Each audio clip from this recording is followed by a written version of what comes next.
Assalamualaikum sahabat selaras. Syukur alhamdulillah, semoga hari ini kita tetap diberikan kesehatan, rezeki yang melimpah dan juga halal agar kita bisa beraktivitas dan juga bisa beribadah dengan baik. Sahabat bediler, saya sekarang akan membahas tentang sebuah teleskop paralak. Tentang paralak teleskop. Perbedaan antara non paralak dengan juga teleskop yang menggunakan paralak. Harganya, fungsinya, dan kegunaannya. Oke. Biar tidak menyita waktu, kita akan bahas. Baik, sahabat bediler. Secara bentuk pada teleskop senapan angin, paralak itu bisa dibagi menjadi 3 ya.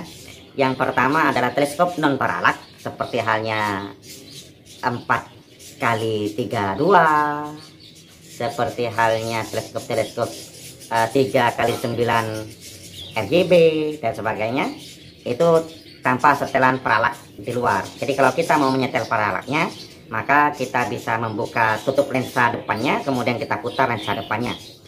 Ada juga yang tidak bisa diatur, sahabat. Seperti halnya pada teleskop Discovery kelas-kelas di bawah harga 500-an, itu memang tidak ada paralak, pengaturan paralaknya. Itu yang pertama, yaitu teleskop non paralak. Dan untuk harga teleskop non paralak ini tentu saja harganya paling rendah, paling murah untuk non paralak. Kemudian yang kedua adalah teleskop AO ataupun paralak depan atau adjustable object, yaitu paralaknya ada di bagian depan penyetelan paralaknya. Jadi kita bisa berputar, bisa putar bagian depannya karena putarnya itu ada di luar, tidak harus membuka tutup lensa depan, kita langsung putar.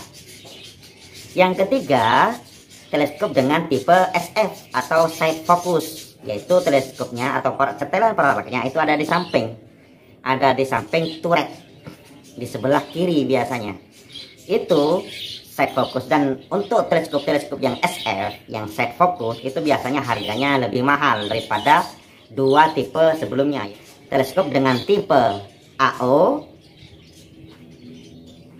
atau tipe non paralak, seperti itu. Kemudian selanjutnya, mana lebih enak sih penggunaannya?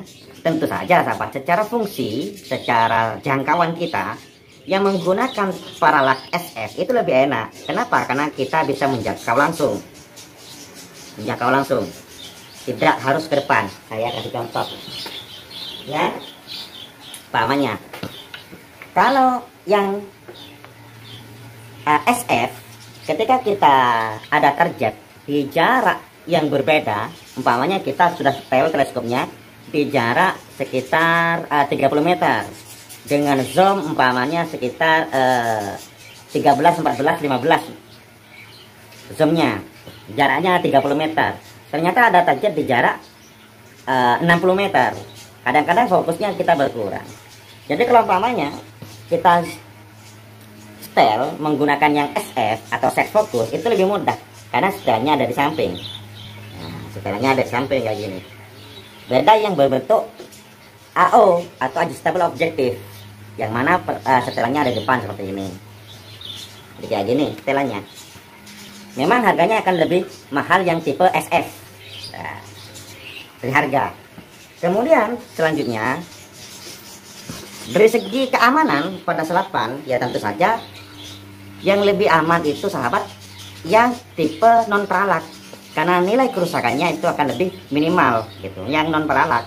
Kemudian selanjutnya yang paralak yang AO.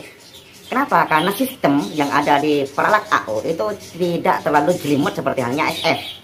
Jadi untuk terjadi sebuah kerusakan itu sulit terjadi. Kenapa? Di dalam hanya ada sebuah pier konstruksinya, kemudian ada drag.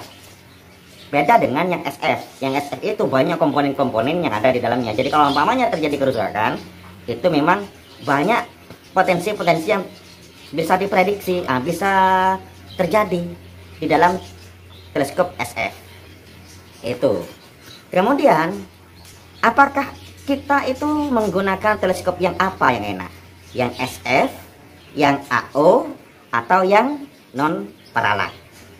Gini, kalau budget Anda itu memang kuat, ya pilih saja yang SF. Yang SF. Kenapa? Karena memang jangkauannya lebih mudah bagi tangan kita ketimbang yang AO, apalagi non paralak. Namun yang perlu diperhatikan lagi sahabat, kayak gini, Anda itu huntingnya cara bagaimana umpamanya? Apakah memang dibutuhkan pengaturan paralak tersebut atau tidak? Gitu. Kalau teknik hunting sahabat itu belusukan seperti yang biasa saya lakukan, lalu itu belusukan, maka penyetiran paralak itu bukan pas tidak terlalu penting ya, bukan, tapi tidak penting-penting amat penyetiran paralak. Kenapa? Karena penyetiran paralak hanya biasanya dilakukan saat zeroing teleskop. Penyetiran paralak, setelah itu kita akan hunting belusukan, ada target kita dekati perlahan-lahan karena belusukan. Tapi kalau umpamanya nyanggong sahabat, kan kita akan tinggal di satu tempat diam, sedangkan target itu akan datang, posisinya itu berbeda-beda, ada yang jauh, ada yang dekat, ataupun zona kita hunting yang biasa kita hunting, apakah tegalan atau hutan. Kalau hutan sahabat, tentu saja kita nggak bisa long range. Kenapa? Karena ada batasan-batasan ranting dan sebagainya, maka kita harus dekati. Maka sistem kita hunting pasti menggunakan sistem belusukan. Maka penggunaan teleskop yang paralak, pengaturan paralak baik yang SF ataupun yang AO, itu bukan tidak penting, tapi juga tidak terlalu digunakan. Biasanya hanya digunakan saat zeroing saja. Kenapa? Karena kita biasanya akan mendekati target tersebut. Jalan, dekati, jalan, dekati. Kalau hutan dan belusukan. Beda kalau umpamanya, kalau Anda itu hunting di persawahan yang datar, target nggak bisa didekati, dikarenakan kalau kita dekati target juga akan mudah melihat kita. Atau kita siti nyanggong, yang mana targetnya mungkin kadang-kadang jauh, kadang-kadang dekat, dan sebagainya. Maka kadang-kadang kita itu butuh teleskop yang bisa diatur paralaknya lebih mudah. Maka bisa Anda pilih teleskop yang tipe AO atau teleskop yang tipe SF. Kalau memang huntingnya itu nyanggong gitu dan di tegalan. Kalau umpamanya huntingnya itu Anda itu belusukan dan di hutan belantara rimba, ya itu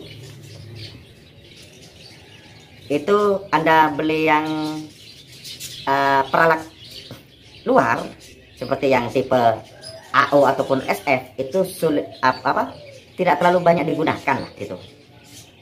Bahkan kalau umpamanya karena targetnya itu singkat seperti hanya berburu bajing dan sebagainya, kita nggak bisa berburu, masih mau nyetel kayak gini sudah kabur duluan buruannya, seperti itu. Jadi sesuaikan dengan budget kalian, jangan hambur-hamburkan uang yang percuma lah, tidak digunakan lah kayak gitu.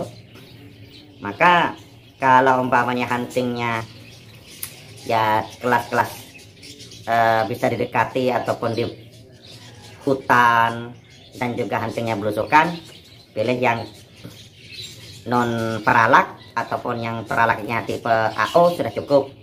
Tapi kalau umpamanya huntingnya Anda itu di perkebunan, di persawahan yang rata, ataupun Anda itu nyanggong, maka menggunakan teleskop yang paralaknya tipe SF itu lebih baik. Seperti itu.